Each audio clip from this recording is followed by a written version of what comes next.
From Montana's news leader, this is the MTN 530 News. And good evening. Thanks for joining us tonight. I'm Andrea Lutz. We come to you from the banks of the Yellowstone River in Columbus. And right next to this heavily traveled bridge, it highlights Montana's aging infrastructure problems. This bridge on Highway 78 hasn't seen major improvements in nearly 30 years. You can see the toll that's taken from above with major cracks in the roadway. And just 15 miles to the west, you'll find an even more extreme example. A railroad bridge has been built over the Yellowstone River after this one collapsed in 2023, sending rail cars plummeting into the river below. Bridges is just one of 14 categories released in this report today by the American Society of Civil Engineers. Bridges received a grade of a C-.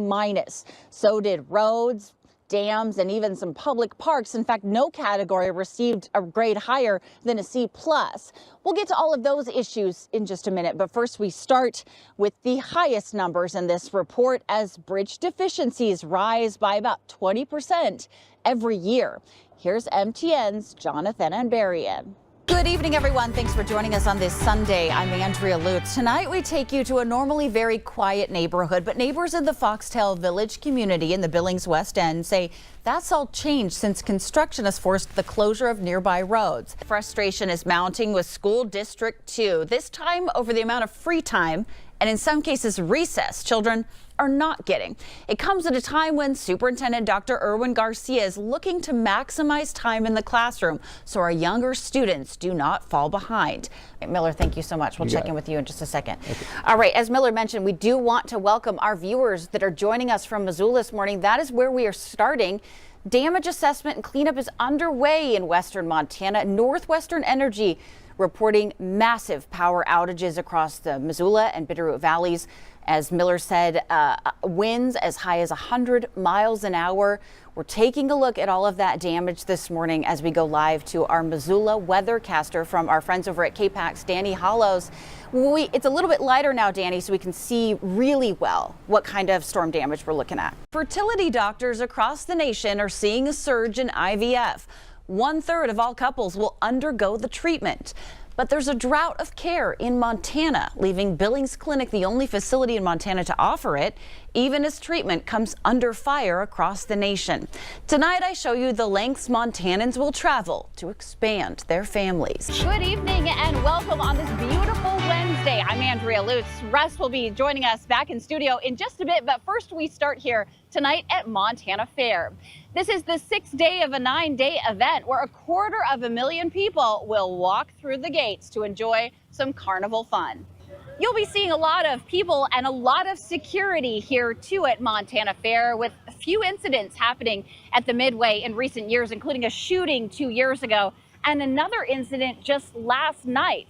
We begin our coverage tonight with our Charlie Kleps. Well, good evening and thanks for joining us here tonight. I'm Andrea Lutz. Russ is going to join us back in studio in just a minute. But we are starting here tonight at the police barn on Midland Road, where just a few hours ago, the police chief, Rich St. John, wrapped up a press conference where he addressed the rising activity of gangs in our community. The chief says his department is getting a handle on it. Violent crime is unfortunately nothing new in Billings, but it spiked considerably over a 2-week period last year between late October and early November. It's one of the deadliest stretches in the city's history. 6 shootings, 5 deaths, much of it gang-related. Billings assuring that public safety was their #1 priority, and since the numbers have dropped. But what exactly has changed since then, and how is the department combating violent crime on the daily basis? For more on that, we bring in our Charlie Kleps. Charlie, you were at this press conference.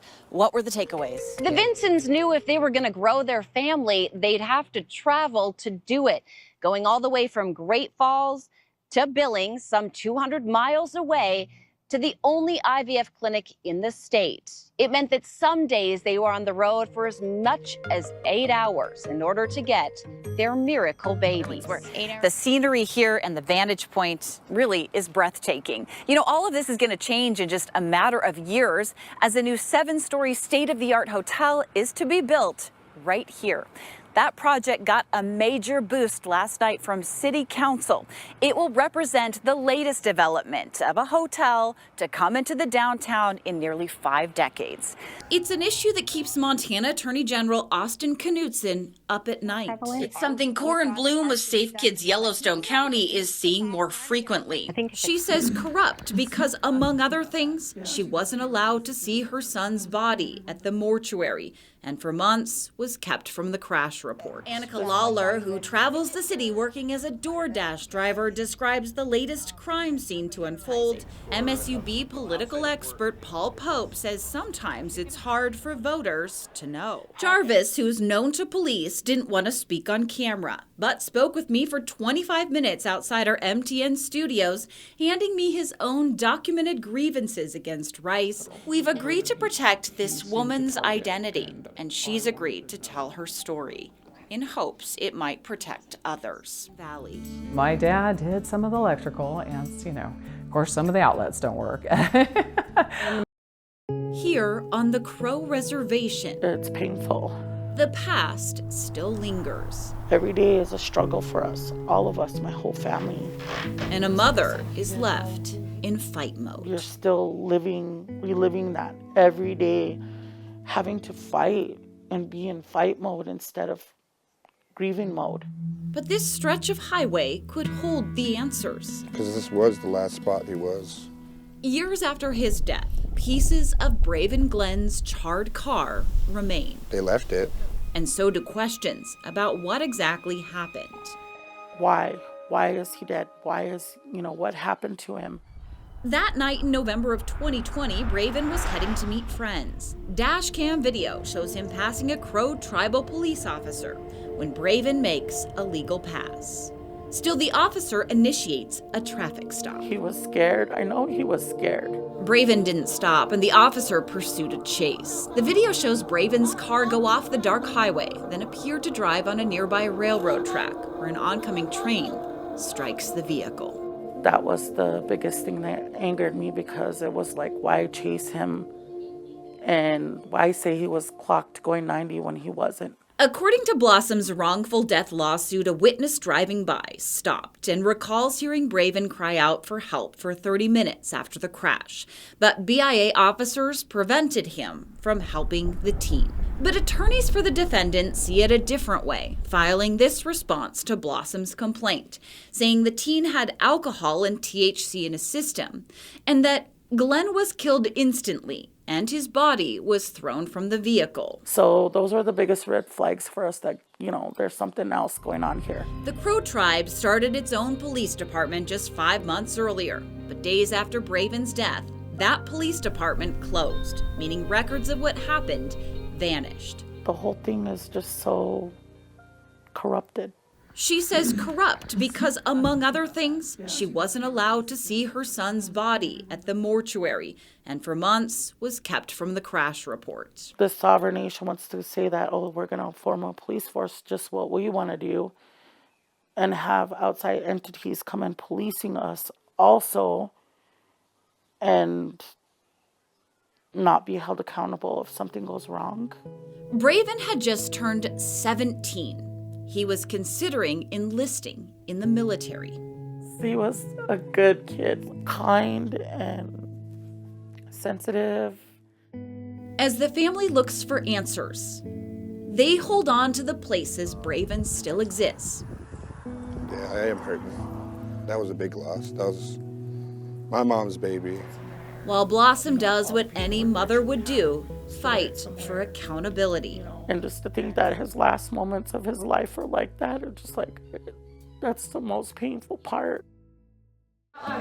It's a busy day in the classroom. I love being a teacher. For Miranda Stevens, It's been something that I've wanted to do since I was in first grade. she found that dream job here at Highland Park in Miles City. I knew I wanted to be over here because of my son. And becoming a mom to 10-month-old Cohen is also a dream. Oh, Cohen is so fun. He's very energetic. But as most mothers know, doing both is hard.